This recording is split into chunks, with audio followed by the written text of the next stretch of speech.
What do you think about first when you hear the name Sidney Crosby? Sidney Crosby is aging like a fine wine. Offensively, defensively, through the neutral zone, best player in the game. I'm telling you, the best winner right now, Sidney Crosby. For most Canadians, it's the golden goal. Sidney Crosby, the golden goal! But Sid is so much more than that. He's more than the nicknames. Welcome to the Crosby Show, Canada. Slap me, silly Sidney. He's more than the first overall pick in 2005. From Rimouski in the Quebec Major Junior League, Sidney Crosby. He's more than the 3 Stanley Cups.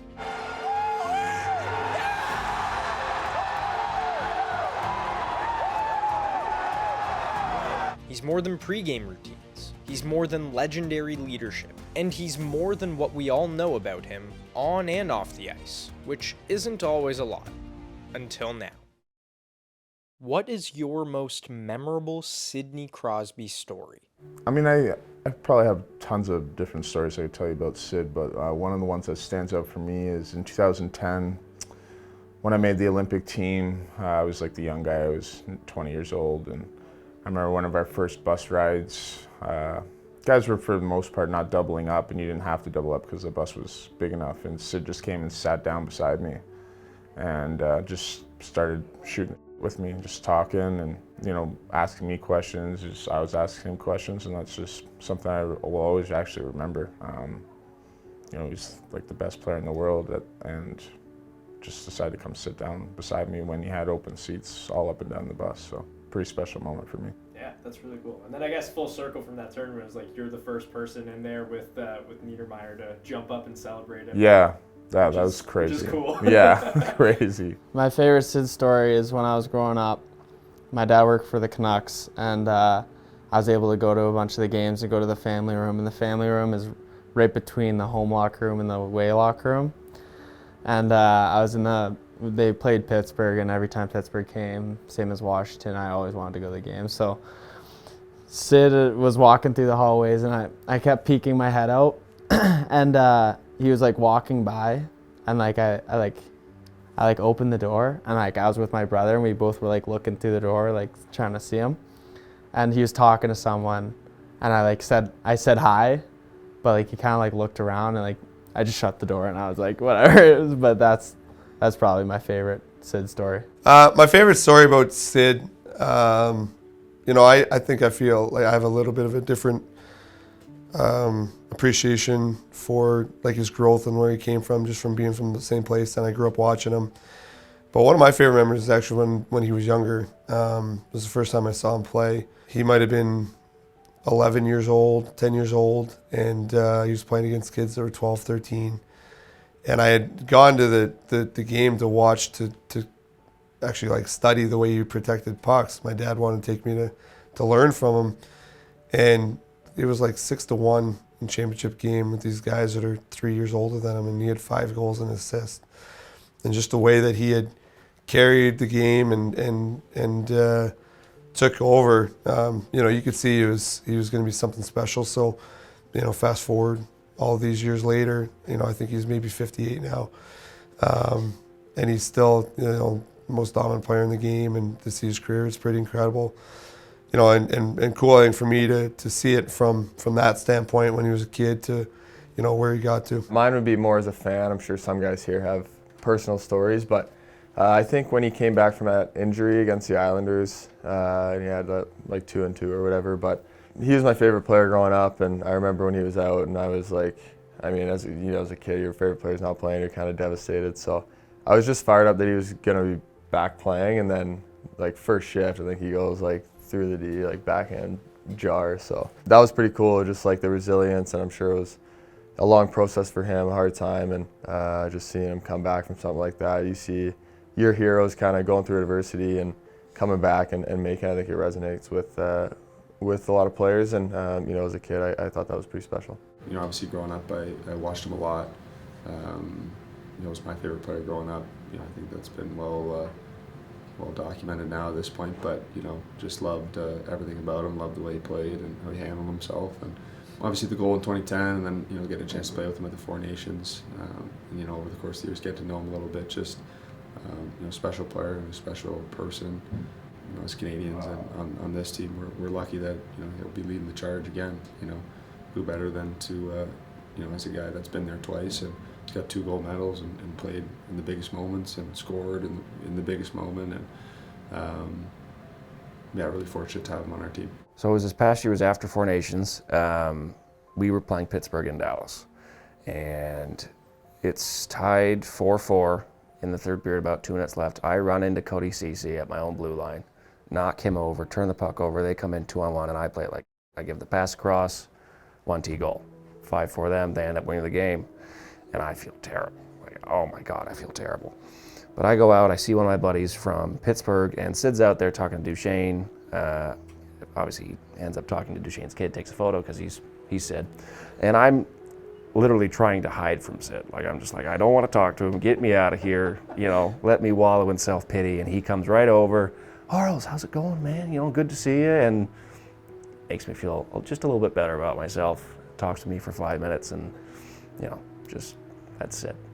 My favorite Sidney Crosby story is a classy move that he made after we won the World Championship, the end of the year thing. I think they call it the World Championship. I forget what year it was. It had to be like 15 or 16 or something like that. We had that stacked team. It was awesome. We won, and the next year when we played in Pittsburgh, and I found out that he did this for everyone on the team that was there. He had a bottle of the rum that we were drinking for most of that tournament in our stall in Pittsburgh.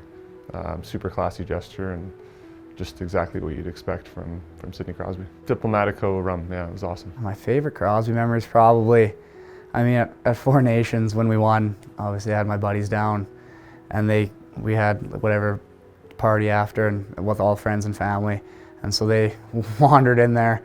And obviously we all grew up idolizing him, so they cornered him a little bit, but I'm not sure he was awesome about it, and obviously they were being themselves. They were good, but yeah, they got a hold of him, and I just kind of was talking to somebody, turned around, and he's just in the center of this group of 5 guys, just talking his ear off. But he was awesome about it. That was probably one of my favorite memories. My favorite Sidney Crosby story is getting to train with him when I was 18. He had a camp out in Vail before the season every year, and my trainer Andy O'Brien invited me out to that, and it's the first time getting to meet him and skate on the ice with him. And I remember after the skate, he was always the last guy out there working on his game, and I was a young guy, so I had to stay out late too, and it was just me and him doing breakaways on the goalie, and I was only 18 at the time, and I thought it was the coolest thing ever. So I asked him for a picture after, obviously, and still have that picture today. So that was just a really cool moment for an 18-year-old kid to be doing breakaways with my idol. My favorite Sidney Crosby story is probably the exact same as everybody else, is the golden goal.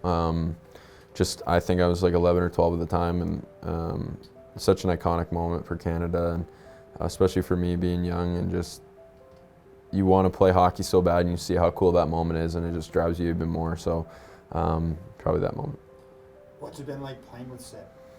It's really cool to play with him. He's like such a great guy and such a great leader, and you can always lean on him for kind of anything. And I think it's cool that he's had the experience already of playing in Olympics to bring to this team especially, and so you can definitely lean on him for that. With Sid just playing against him all those years, it was funny, like when I first came in, I think you'd kind of always look at me like, oh, this guy's a punk, like, grinder, and like no respect for the game, running around. And then, we played so many games against each other, so, as you start playing, I started playing better, you get a little bit more respect from the opponent.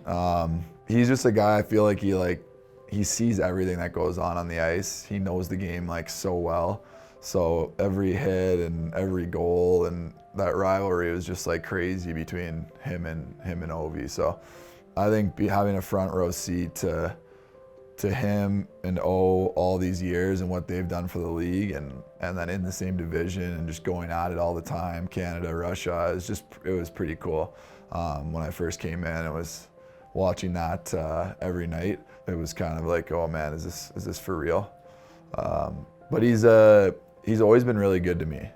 Like, he's a guy that I think just his peers respect him so much, and he's always been super nice to me. And you know, he's one of the last night he texted me and he's like, hey, you know, we're going over across the street for one if you want to have a nightcap or whatever. And it's one of those guys you're like, all right, I gotta go. I can't say no.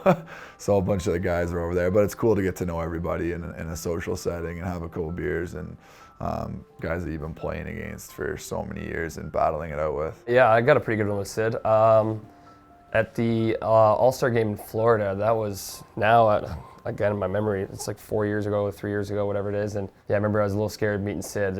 My locker room had Sid, Ovechkin in it, a couple other legends that maybe I didn't get to meet. This was my first time. So I finally got the courage to walk over to them. They were sitting beside each other and asked for a photo together. And they both said no problem, signed me a stick, each of them, which was awesome. And then me and Sid were kind of walking out of the room. And my parents were there, and my parents are massive Sidney Crosby fans, like a lot of people. And you know, I said, Sid, can you come say hi to my parents if you don't mind and maybe take a photo? He said, yeah, no problem. He ended up coming over and talking to them for about 10 to 15 minutes just about everything in life, and super down-to-earth human being that, you know, when he left, my parents just looked at me and said, I can't believe how nice he is as a human and how great he is as a player. And, you know, it's a saying that some people always say is you don't want to meet role models because they'll let you down. Sidney Crosby could be the furthest of the opposite of that of all time. He's an idol that goes above and beyond for anyone, and yeah, he's a special human being around, and it's been fortunate to be his teammate for the Four Nations, and we'll see what happens going in the future.